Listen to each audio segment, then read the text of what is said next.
कुंदेन्दु तुषारहार धवला या शुभ्रवस्त्रान्विता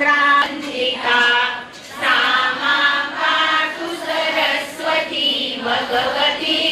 निःशेषजाड्यापः मूकं करोति वाचालं पङ्गुं लङ्घयते गिरिं यत्कृपातमहं वन्दे परमानन्दमाधवं नारायणं नमस्कृत्य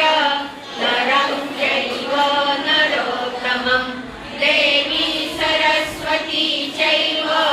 ततो जयमुदीरयत् वसुदेवसुतं देवं कंसचाणूरमर्दनं देवकी परमानन्दं कृष्णं वन्दे